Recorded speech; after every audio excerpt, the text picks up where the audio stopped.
Assalamualaikum warahmatullahi wabarakatuh. Nama saya Abdul Hafid, NIM 2019-12177 dari Prodi Akuntansi semester 2 Universitas Muria Kudus. Di sini saya akan mempresentasikan hasil kerja saya, yaitu bab 1, Sistem Keuangan, Lembaga Keuangan, dan Pasar Keuangan dalam Ekonomi. Fungsi sistem keuangan. Fungsi sistem keuangan yang pertama adalah fungsi tabungan. Sistem keuangan menyediakan suatu mekanisme dan instrumen tabungan, misalnya obligasi, saham, dan instrumen utang lain yang diperjualbelikan di pasar uang dan pasar modal yang menjadikan suatu pendapatan dengan resiko relatif rendah. Yang kedua, fungsi kekayaan. Instrumen keuangan yang diperjualbelikan dalam pasar keuangan menyediakan cara yang terbaik untuk menyimpan kekayaan, yaitu menahan nilai aset yang dimiliki, sampai dana tersebut dibutuhkan untuk dibelanjakan. Yang ketiga, fungsi likuiditas.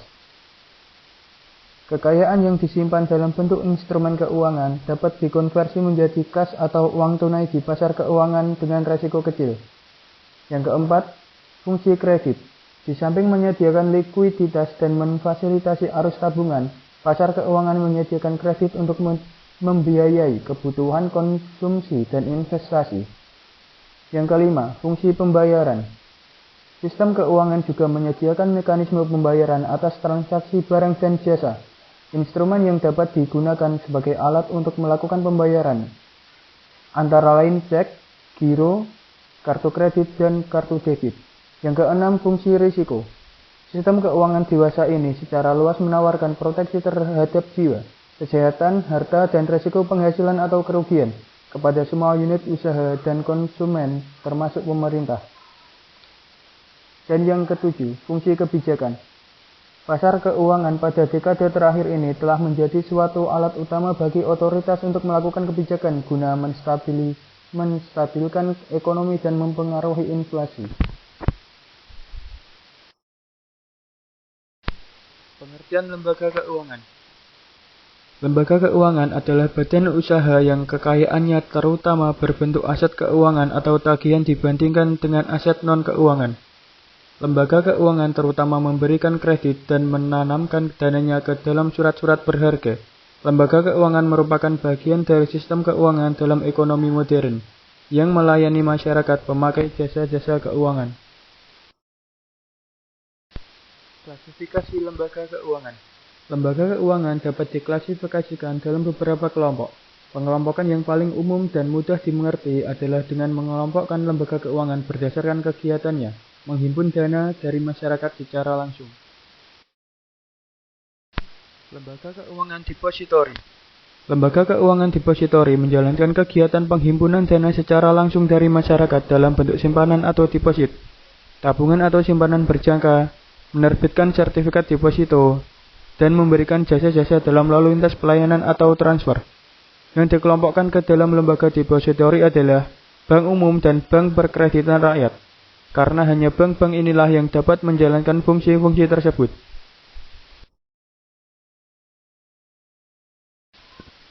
Lembaga keuangan non-depositori. Yang pertama, contractual institution adalah lembaga keuangan yang menarik dana dari masyarakat dengan menawarkan kontrak untuk memproteksi penabung terhadap risiko ketidakpastian. Yang kedua, investment institution adalah lembaga keuangan yang usahanya sangat terkait dengan kegiatan di pasar modal, baik sebagai penyedia jasa-jasa dalam transaksi di pasar modal maupun melakukan langsung investasi untuk kepentingan portofolionya. Yang ketiga, finance companies adalah lembaga keuangan yang memiliki bidang usaha dan menyediakan beberapa jenis pembiayaan. Yang keempat, lembaga keuangan non-depository lainnya. Selain lembaga keuangan yang disebutkan di atas, jasa-jasa pembiayaan dengan cara gade saat ini semakin berkembang. Pegadaian telah menjadi salah satu pemain yang patut dipertimbangkan dalam konstelasi di sistem keuangan Indonesia. Peran pegadaian mengalami peningkatan yang amat pesat memasuki dekade 1990-an. Peran lembaga keuangan dalam proses intermediasi. Intermediasi keuangan adalah proses pembelian dana dari unit surplus atau penabung untuk selanjutnya disalurkan kembali kepada unit defisit atau peminjam, yang terdiri dari sektor usaha, pemerintah, dan individu atau rumah tangga. Lembaga keuangan memiliki peran pokok dalam proses pengalihan dana dalam perekonomian. Lembaga keuangan sebagai lembaga mediasi memiliki peran yang sangat strategis dalam proses intermediasi keuangan sebagai berikut. Yang pertama, pengalihan aset. Lembaga keuangan pada dasarnya hanyalah mengalihkan kewajibannya atau financial liabilities menjadi aset atau financial assets. Dengan jangka waktu jatuh tempo sesuai keinginan nasabah, penabung, dan debitur. Proses pengalihan kewajiban finansial oleh lembaga keuangan menjadi aset finansial disebut transmutasi kekayaan atau asset transmutation. Yang kedua, realokasi pendapatan atau income reallocation. Untuk merelokasi penghasilan, pada dasarnya mereka dapat membeli dan menyimpan barang, misalnya rumah, tanah, dan sebagainya. Namun dengan memiliki sekuritas sekunder yang dikeluarkan lembaga keuangan, misalnya simpanan di bank, polis asuransi jiwa, reksadana, program pensiun, dan sebagainya. Yang ketiga ada transaksi. Produk-produk simpanan yang dikeluarkan bank tersebut dan dibeli oleh unit usaha atau rumah tangga dimaksudkan untuk mempermudah penyelesaian transaksi barang dan jasa di samping untuk tujuan memperbaiki posisi likuiditas. Faktor-faktor yang menyebabkan meningkatnya peran lembaga keuangan. Yang pertama, naiknya pendapatan masyarakat. Terjadinya peningkatan pendapatan masyarakat, terutama kalangan menengah, menyebabkan naiknya kemampuan menabung. Yang kedua, perkembangan industri dan teknologi. Kebutuhan dana investasi oleh sektor industri semakin meningkat sejalan dengan pesatnya perkembangan industri dan teknologi. Untuk memenuhi kebutuhan sektor usaha tersebut, lembaga keuangan telah memperlihatkan kemampuannya untuk memenuhi semua kebutuhan modal sektor industri dalam jumlah besar. Yang ketiga, denominasi instrumen keuangan. Beberapa jenis surat berharga yang ditawarkan melalui pasar keuangan sulit dijangkau oleh penabung akibat denominasinya dalam jumlah besar. Lembaga keuangan yang memiliki karakteristik usaha tersendiri dapat memberikan kesempatan penabung kecil untuk mendapatkan instrumen keuangan yang dapat dijangkau dengan dana yang mereka miliki. Yang keempat, skala ekonomi dan produk jasa-jasa. Dengan mengombinasikan sumber-sumber untuk menciptakan berbagai jenis jasa keuangan dalam jumlah besar, maka biaya produk atau jasa per unit yang ditawarkan lembaga keuangan dapat ditekan lebih rendah.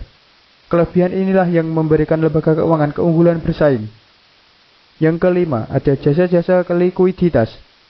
Ketidakpastian arus kas unit usaha dalam kegiatan operasinya jelas akan dapat mengancam dan mengganggu kegiatan operasi perusahaan apabila kondisi keuangannya tidak dalam keadaan baik. Masalah likuiditas tersebut kemungkinan akan menyebabkan timbulnya beban biaya yang pada gilirannya akan mengganggu kelancaran operasi perusahaan. Yang keenam, ada keuntungan jangka panjang. Lembaga keuangan memperoleh sumber dana berupa simpanan dari penabung dengan tingkat bunga yang relatif rendah. Dana tersebut selanjutnya disalurkan sebagai pinjaman dengan tingkat bunga lebih tinggi dan dengan jangka waktu yang lebih panjang. Selanjutnya ada risiko lebih kecil. Meningkatnya kesadaran otoritas keuangan untuk menerapkan ketentuan kehati-hatian atau prudential regulation yang lebih ketat terhadap kegiatan usaha lembaga keuangan dan adanya program penjaminan atas simpanan yang saat ini diberlakukan oleh pemerintah atau otoritas moneter menyebabkan resiko yang dihadapi penabung menjadi lebih kecil. Peran lembaga keuangan dalam sistem keuangan. Lembaga keuangan atau lembaga depositori sangat dibutuhkan dengan beberapa alasan. Yang pertama, menawarkan berbagai program simpanan yang dapat memenuhi semua jenis kebutuhan masyarakat. Yang kedua, menyediakan kredit dengan jumlah dan jangka waktu beragam. Yang ketiga, menanggung resiko intermediasi. Yang keempat, memenuhi kebutuhan likuiditas nasabah untuk berbagai jenis kebutuhan. Dan yang kelima, menyediakan jasa-jasa transaksi keuangan. Metode transfer dana dalam sistem keuangan. Semua sistem keuangan, baik yang masih sederhana maupun yang telah cukup kompleks, melaksanakan setidak-tidaknya satu fungsi dasar, yaitu memindahkan dana dari penabung atau unit surplus dan meminjamkannya kepada peminjam yang akan melakukan investasi. Pengalihan atau transfer dana dari penabung kepada peminjam dapat dilakukan dalam 3 cara, yaitu 1. Pembiayaan langsung, 2. Pembiayaan semi langsung, dan ketiga, pembiayaan tidak langsung. Intermediasi dan disintermediasi keuangan.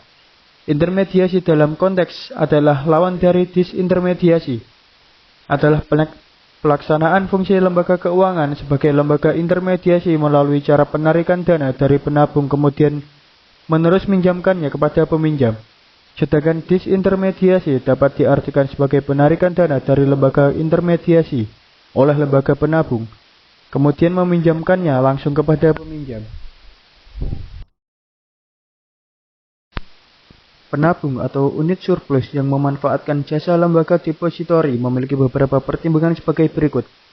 Yang pertama, keamanan dan risiko kredit, yaitu keamanan dalam arti lembaga intermediasi mengurangi kemungkinan tidak dibayarnya kembali simpanan penabung akibat terjadinya gagal bayar oleh debitur. Yang kedua, likuiditas. Lembaga keuangan, khususnya bank, memberikan peningkatan kemampuan likuiditas kepada penabung dengan menawarkan berbagai jenis produk keuangan yang memiliki sifat liquid. Yang ketiga, aksesibilitas. Penabung dan peminjam dapat memanfaatkan jasa-jasa intermediasi bank, baik dalam hal menabung maupun untuk mendapatkan pinjaman, mulai dari jumlah yang relatif kecil sampai dengan jumlah yang besar. Dan yang keempat, kemudahan. Banyaknya kemudahan dan kelebihan yang ditawarkan lembaga depositori merupakan daya tarik tersendiri bagi penabung, misalnya jasa-jasa dalam mempermudah pelaksanaan transaksi keuangan.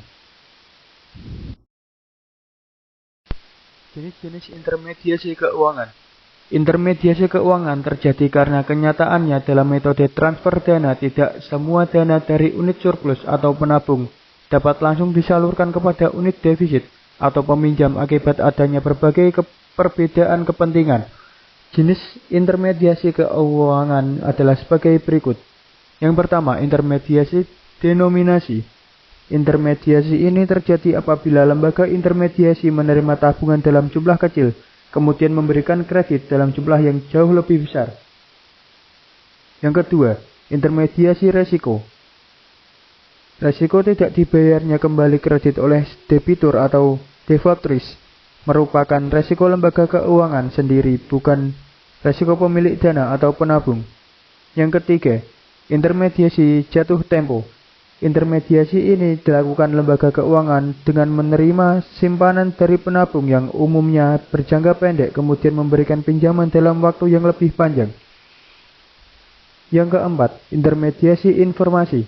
Intermediasi ini berkaitan dengan proses penyediaan informasi kepada nasabah, baik yang tidak memiliki kesempatan mengikuti perkembangan pasar maupun yang memang tidak memiliki akses terhadap informasi yang relevan dengan kondisi pasar dan peluang-peluang. Dan yang terakhir, intermediasi mata uang. Mata uang penabung sering tidak sesuai dengan kebutuhan mata uang yang diinginkan peminjam.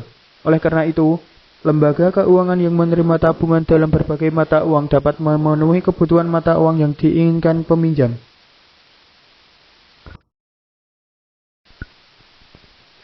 Risiko lembaga keuangan. Jenis-jenis risiko lembaga keuangan.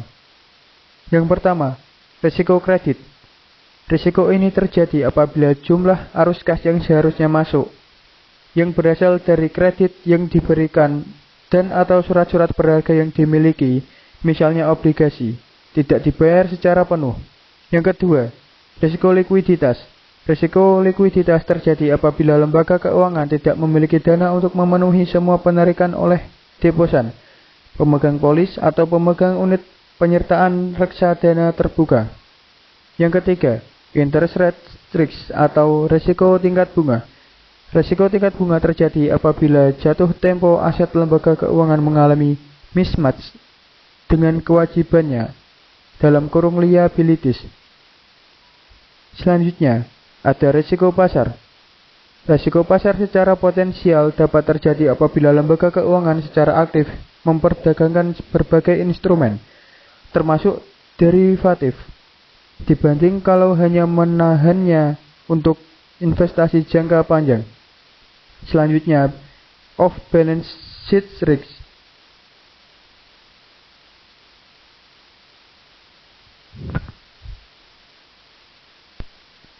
adalah kegiatan yang dilakukan oleh lembaga keuangan yang tidak terlibat atau tercatat dalam neracanya karena kegiatan ini tidak menyebabkan dan melibatkan terjadinya kepemilikan suatu aset atau penerbitan instrumen utang. Selanjutnya, risiko nilai tukar. Risiko ini terjadi apabila nilai tukar mengalami perubahan berlawanan yang mempengaruhi nilai aset dan liabilitas lembaga keuangan. Country risk atau sovereign risk. Country risk atau sovereign risk terjadi apabila aset luar negeri yang dimiliki lembaga keuangan,